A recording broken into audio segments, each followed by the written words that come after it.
پاکستان سے ایک دوست کا خط ہے. کہتے ہیں کہ حضور نے ایک خاتون کے سوال کا جواب دیتے ہوئے فرمایا تھا کہ سالگرہ نہیں منانی چاہیے.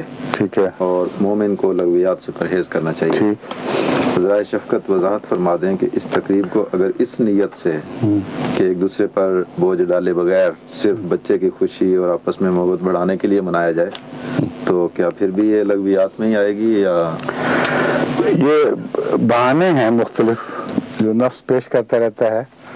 اور قرآن کریم میں آتا ہے نفس تمہارے لیے تمہاری چیزیں خوبصورت کر کے دکھاتا ہے. اسی کی ایک مثال ہے.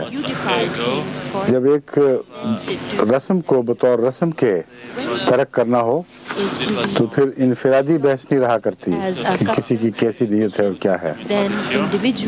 یہ تو شراب جب منع ہوئی تو اس لیے منع ہوئی کہ اس کے نتیجے میں انسان بہک جاتا تھا. اور صاف ظاہر ہے کہ ایسی صورت میں پھر انسان بعض دفعہ نمازوں کے بھی حقوق اداری کر سکتا. لیکن آج کو یہ عذر تو نہیں رکھ سکتا کہ میں تو بہت تھوڑی پیوں گا اور بالکل نہیں بہکوں گا اس لیے مجھے اس کا نقصان نہیں ہے، بلکہ قرآن کریم فرماتا ہے کہ اس کے فوائد بھی ہیں تو میں کیوں نہ صرف فوائد سے استفادہ کروں اور نقصان سے بچا رہوں. تو یہ محض نفس کے بہانے ہیں. جب ایک عمومی حکم جاری کیا جاتا ہے تو سب کو اس سے رکنا چاہیے، ورنہ یہ رسمیں پھر سر اٹھائیں گی، آگے بڑھیں گی اور پھیل جائیں گی، پھر ان کے بد پہلو نمایاں ہوتے جائیں گے. اصل میں نے جو بات سمجھائی تھی وہ پتہ نہیں کیوں ان کو سمجھ نہیں آ رہی.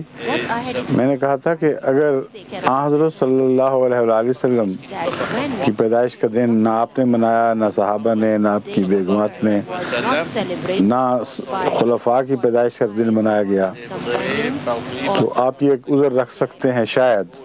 اول تو یہ غلط ہے کیونکہ اسلام تو ہر زمانے کا مذہب ہے کہ اس زمانے میں یہ باتیں تھی نہیں.